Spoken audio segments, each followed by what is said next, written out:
다 같이 사도신경으로 우리의 신앙을 고백하고 5월 17일 주일 예배를 시작하겠습니다.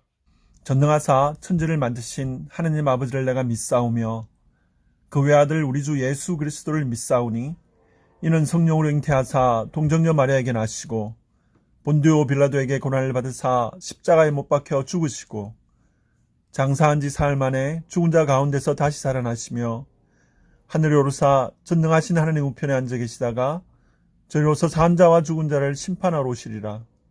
성령을 믿사오며 거룩한 공회와 성도가 서로 교통하는 것과 죄를 사하여 주시는 것과 몸이 다시 사는 것과 영원히 사는 것을 믿사옵나이다. 아멘. 찬송가 382장 너 근심 걱정 말아라. 함께 찬양 드리겠습니다.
오늘은 안창권 목사님께서 하나님의 생각과 계획이라는 제목으로 말씀 전해주시겠습니다.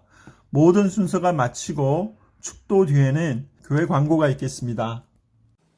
오늘 우리에게 주실 하나님의 말씀 본문을 제가 받들어 읽겠습니다.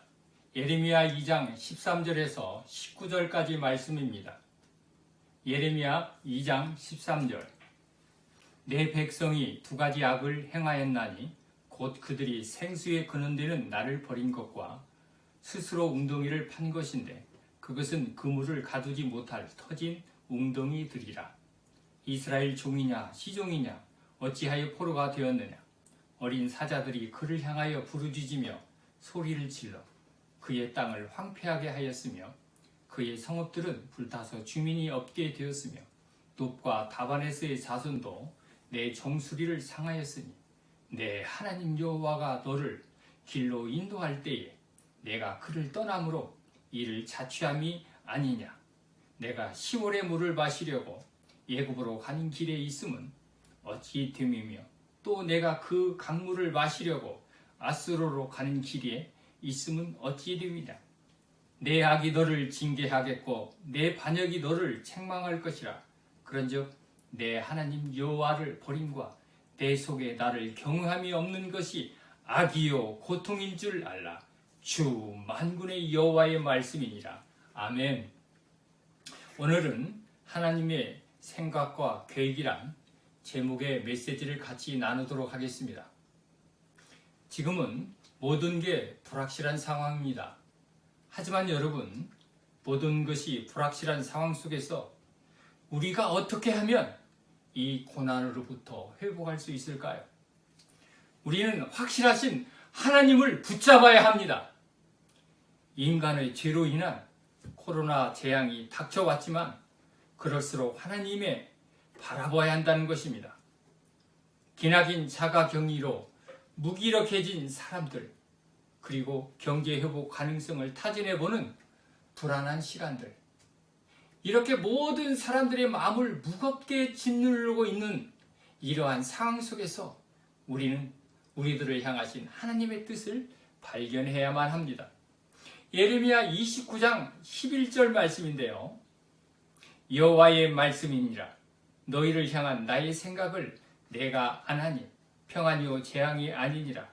너희에게 미래와 희망을 주는 것이라. 너희를 향한, 즉 우리를 향한 하나님의 생각을 말씀하십니다. 하나님의 뜻은 재앙이 아닙니다. 평안이요 희망이라고 말씀하고 계십니다. 오늘 본문의 말씀은 하나님을 찾지 않는 사람들을 향하여 말씀하여 주십니다. 너희들이 두려워할 것은 이 땅에서 일어날 전쟁이나 핵폭탄이나 방사능이나 전염병과 같은 그 어떤 공포의 대상과 상황이 아니라 바로 나 여호와 하나님이란다.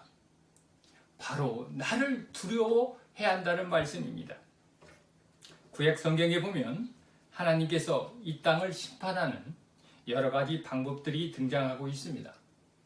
전쟁을 통해서 하나님은 심판하셨고 기근과 홍수와 지진 등 재난이 있었습니다. 그중 하나가 무서운 전염병이 있었습니다. 그렇다면 우리 하나님을 붙들고 의지하는 사람은 이런 수많은 징조가 보일 때 모두 깨어 있어야 합니다. 하나님께서 원하시는 것이 무엇인지 우리는 묻고 아뢰어야 합니다. 우리 자신을 점검하면서 말입니다. 오늘날에도 하나님께서 이러한 일들을 왜 보여주시는지를, 이러한 징후들을 왜 우리 앞에 놓이게 하였었는지를 우리는 하나님께 묻고 또 묻고 아뢰며 성경적인 해석을 할 수 있어야 되는 것입니다.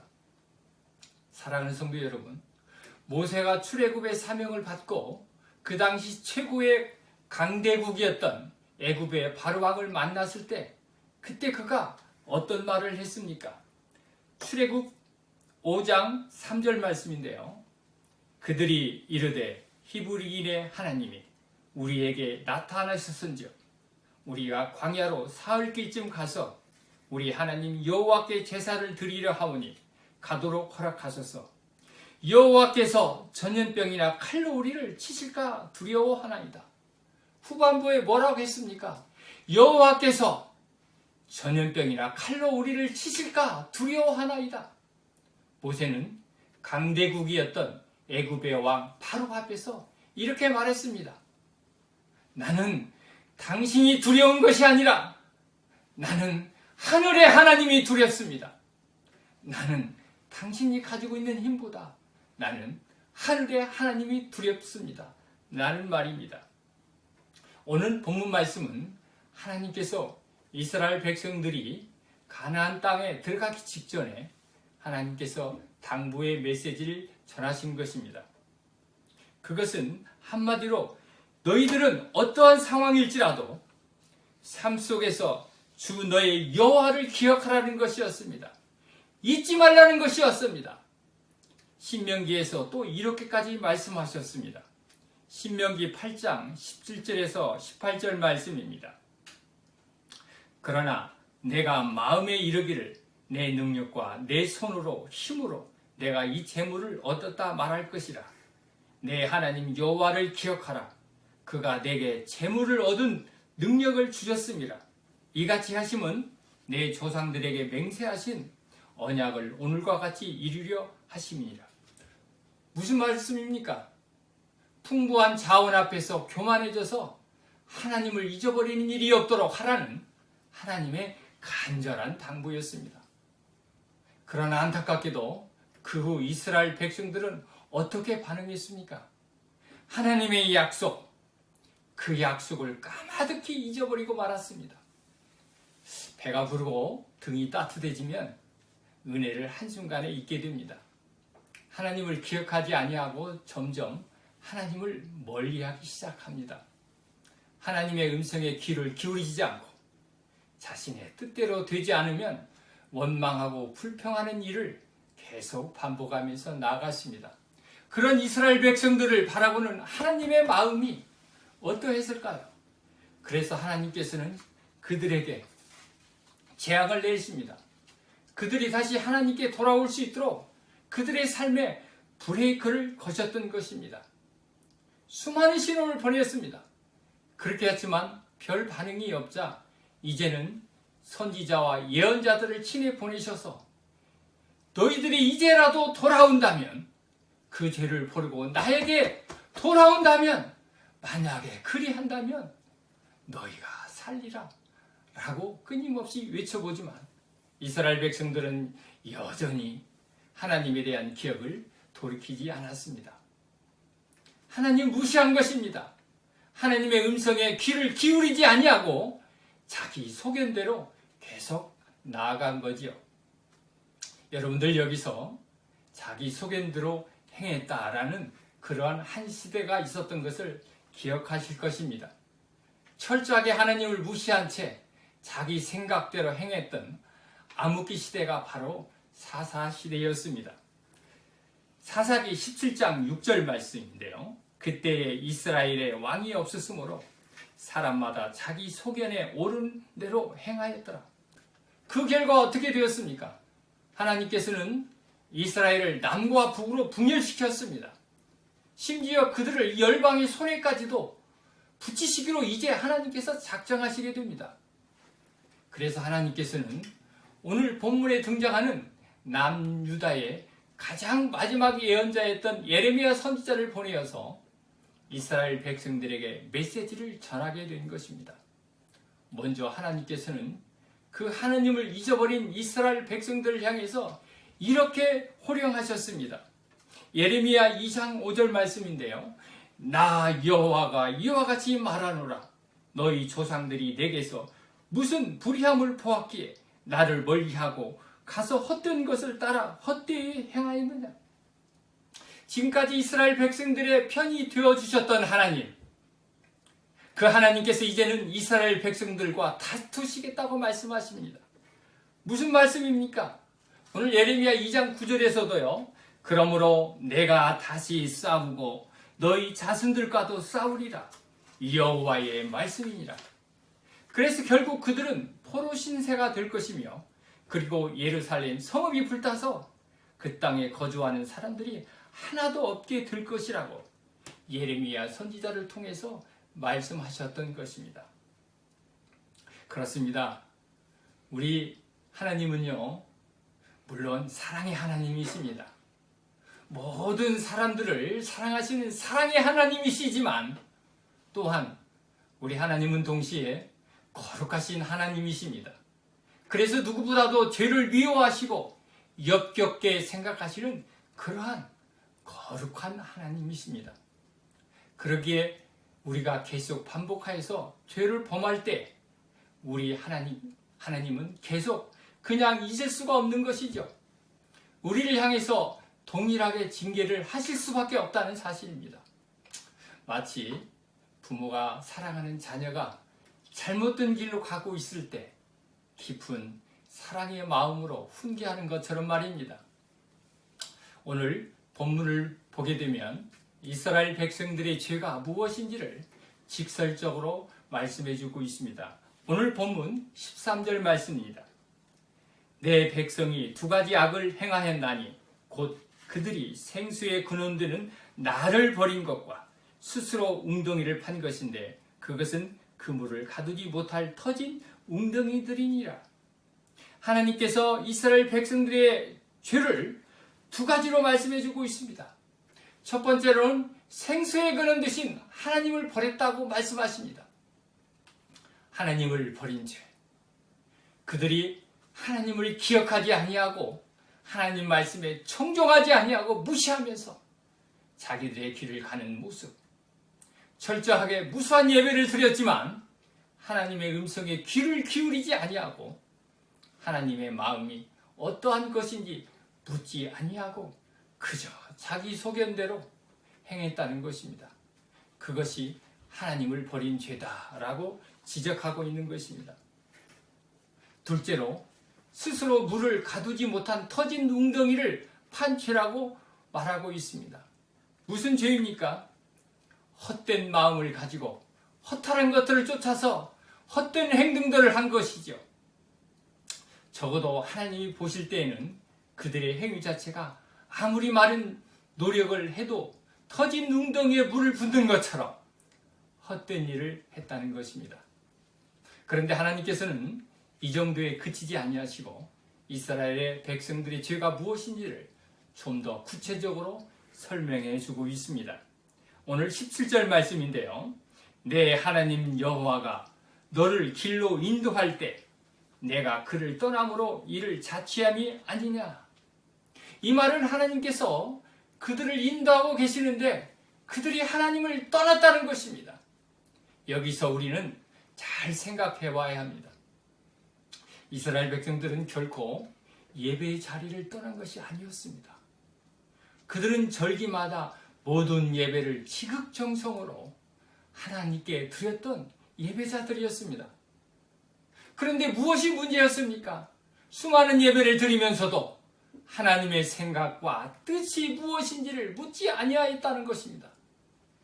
즉 거룩하신 하나님을 진정으로 찾지 아니하고 잊은 채 예배를 드렸다는 것이죠. 바로 그것이 하나님을 떠난 것으로 성경 기자는 우리들에게 말씀해주고 있다는 사실입니다. 오늘 본문 19절에 말씀을 보니 내 학이 너를 징계하겠고 내 반역이 너를 책망할 것이라. 그런즉 내 하나님 여호와를 버림과 내 속에 나를 경외함이 없는 것이 악이요 고통인 줄 알라.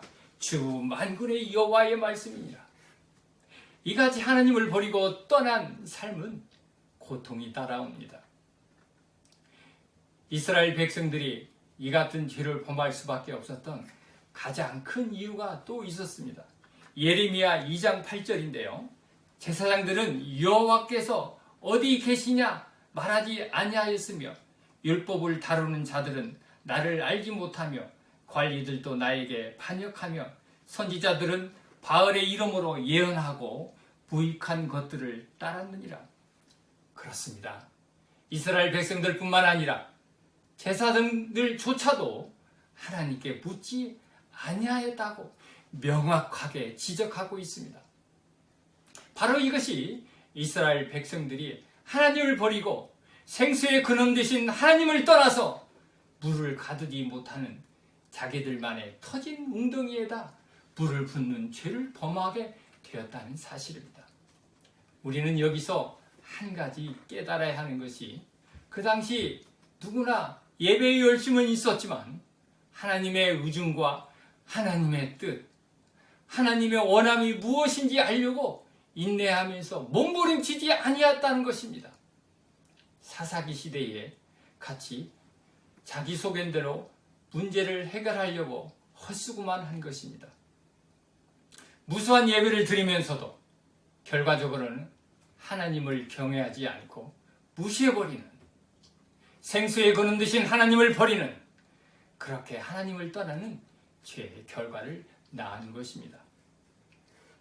성경에 나오는 다윗 왕과 사울 왕의 삶을 통해 우리가 어떠한 삶을 살아야 하는지 하나님께서 우리에게 주는 교훈이 있습니다. 사무엘하 3장 1절 말씀입니다. 사울의 집과 다윗의 집 사이에 전쟁이 오래매 다윗은 점점 강하여 가고 사울의 집은 점점 약하여 가니라. 처음 사울 왕은 성경에 어떻게 등장합니까? 하나님께 아주 순수했으며 겸손한 마음이었습니다. 이처럼 초반의 사울 왕의 믿음은 아주 좋았어요. 그러나 그가 점점 교만해지면서 나중에는 하나님 보시기에 좋지 못한 모습이 되고 말았습니다.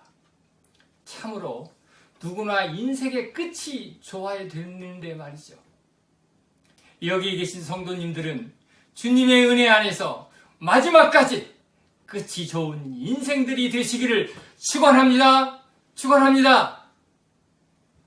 흥미롭게도 성경을 보면 왜 사울왕이 마지막까지 비참하게 되었는지, 왜 그가 하나님을 버림받고 비참한 인생의 마루를 걷게 되었는지 성경 기자는 이렇게 말하고 있습니다. 역대상 10장 14절 말씀인데요. 여호와께 묻지 아니하였으므로 여호와께서 그를 죽이시고 그 나라를 이새의 아들 다윗에게 넘겨주셨더라. 자, 여기서 여호와께 묻지 아니하였으므로 사울왕의 몰락의 원인을 말하고 있지 않습니까? 여러분, 사울왕이 제정신이 아니었지요. 그가 교만하다 보니 악신이 사로잡혀서 그가 했던 일이 어떤 일입니까? 인간적인 방법을 사용한 것입니다. 악한 영이 사로잡혀서 동굴까지 쫓아가 다윗 왕을 죽이려고 혈안이 되어 있었습니다. 반면 다윗은 어떠했습니까? 어린 시절은 그저 목동에 불과한 다윗이었습니다. 그 가정에서 크게 인정받지 못한 막내에 불과한 그런 존재였습니다. 그렇지만 다윗은 끝은 어떠했나요? 점점 가면 갈수록 믿음이 강한 인생으로 살았습니다. 그래서 성경에서 다윗을 한마디로 하나님 마음에 합한 자라고 표현하고 있습니다. 그렇다면 다윗이 이처럼 하나님 마음에 합한 자로서 살아갈 수 있었던 원인이 구약 성경 역대상 다윗 일대기에 잘 표현되고 있습니다.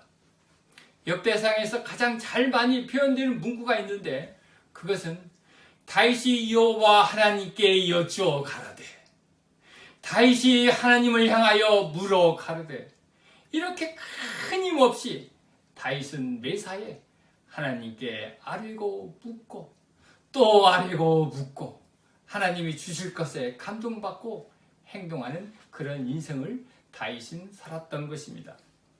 역대상 14장 10절 말씀입니다. 다윗이 하나님께 물어 이르되 내가 블레셋 사람을 치러 올라가리까? 주께서 그들을 내 손에 넘기시겠나이까 하니 여호와께서 그들에게 이르시되 올라가라. 내가 그들을 내 손에 넘기리라 하시니라. 이처럼 다윗은 자기 소견대로 행하지 않고 그는 사울왕을 죽일 수 있는 상황 속에서도 그는 인간적인 방법을 행동하지 않고 하나님의 방식으로, 성경적인 방식으로 하나님이 그에게 주신 감동으로 철저하게 그의 삶을 지켜나갔을 때 하나님께서는 다윗아, 너는 됐다. 너는 됐다. 너는 나의 합한 종이다 라고 말씀하셨던 것입니다. 그렇습니다. 이처럼 다윗 왕과 사울 왕은 믿음의 차이점은 항상 하나님께 묻고 아뢰고 살았습니다. 아니면 하나님께 묻지 않고 아뢰지 않으면서 살았느냐? 바로 여기서 두 사람의 인생의 차이가 시작되는 것입니다. 처음에는 서로 구별되는 모습들이 나타나지 않았겠지만 그러나 시간이 흐르면 흐를수록 서로 다른 삶이 되고 만 것입니다. 그렇다면 저와 여러분의 삶의 모습은 어떠해야 하나요? 하나님께 아뢰고 묻고 하나님이 주신 감동을 받아서 그것을 지키려고 몸부림치는 그런 믿음 생활을 해야 할 것으로 믿습니다. 그저 무수한 예배를 드리면서도 여전히 자기 소견대로 인간적인 방법으로 모든 문제를 해결하려고 하는 사울왕과 같은 인생을 살아간다면 이 두 사람처럼 서로의 신앙 간격은 많이 벌어질 것이 분명하다는 사실입니다. 그래서 결국 사울왕의 일생은 점점 몰락해 갔으며 반면 다윗왕은 점점 강해졌다고 성경은 분명하게 오늘 말씀해주고 있습니다. 사랑하는 성도 여러분, 나의 생각과 인생의 계획들을 사뭇 다른 환경 속으로 바꾸어지는 현실이 우리에게 찾아오더라도, 그래서 심히 두려운 순간에 부딪힘이 있더라도 하나님을 의지하며 하나님의 생각과 계획 안으로 하나님이 이끄시는 대로 순종하면서 나의 생각을 주님께 맞추어 살아가야 될 줄 믿습니다. 아멘. 우리의 희망은 바로 하나님이십니다. 믿으시길 바랍니다. 우리 삶 가운데 하나님을 배제하고 온통 내 생각과 방법으로 직면한 문제를 해결하려고 사람들을 의지하면서 애를 쓰는 일이 있습니다. 이건 인간적인 방법입니다. 사랑하는 성도 여러분, 인간적인 방법은 원수마귀 사단이 우리로 하여금 죄를 짓게 만듭니다. 그리고 죄를 회개하지 못하게 하며 내가 어떤 죄를 짓고 있는지 알지 못하게 만드는 것이지요. 그러면 어떻게 되죠? 숨통이 막힙니다. 기도가 막히는 것입니다. 매일매일 다시 주님 앞에 아뢰고 묻는, 그래서 하나님과 맡겨버린 숨통을 회복되어야 합니다. 끝까지 인내하며 묻고 아뢰고 하나님의 응답이 올 때까지, 하나님이 깨닫게 해주실 때까지 잠시라도 기도를 멈추어서는 안 됩니다. 그리고 하나님께서 주신 감동대로 하나님의 생각과 계획에 방향을 조정하여 맞추어 는 것입니다. 이를 위해 기도하며 자신과의 싸움에 몸부림치는 것입니다. 바로 이러한 상태가 우리가 믿는 하나님을 인정하는 행위인 것입니다.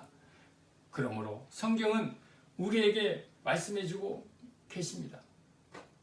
하나님을 인정하는 자에게 이러한 축복을 주시겠다고 말씀해주고 있습니다. 잠언에 나와 있는데요. 잠언 3장 6절 말씀입니다. 너는 범사의 그를 인정하라. 그리하면 내 길을 지도하시리라. 아멘. 사랑하는 성도 여러분, 지금 우리는 온 세계와 이 민족을 위해 기도할 때입니다. 회개하며 눈물로 기도해야 합니다. 생수이신 하나님을 버린 죄, 수많은 예배를 드리면서도 하나님을 무시한 죄, 우상숭배한 죄, 이기적인 삶의 방식과 물질 만능주의, 음란과 동성애 일으키기까지 이 모두 우리가 대신 끌어안고 회개해야 합니다. 사랑하는 성도 여러분, 이 시간 외칩니다. 요즘 여기저기 들려오는 암울한 소식들을 두려워하지 마십시오. 우리가 두려워할 대상은 누구입니까? 왕이신 하나님을 두려워하시기 바랍니다. 더 늦기 전에 이 고난 중에도 하나님의 뜻을 바라보며 회개해야 합니다. 마지막으로 역대야 성경 말씀을 저와 함께 읽으면서 오늘 말씀을 마치도록 하겠습니다. 역대야 7장 13절에서 14절 말씀입니다. 혹 내가 하늘을 닫고 비를 내리지 아니하거나, 혹 메뚜기들에게 토산을 먹게 하거나, 혹 전염병이 백성 가운데 유행하게 할 때 내 이름으로 일컫는 내 백성이 그들의 악한 길에서 떠나 스스로 낮추고 기도하며 내 얼굴을 찾으면 내가 하늘에서 듣고 그들의 죄를 사하고 그들의 땅을 고칠지라. 아멘. 기도하겠습니다.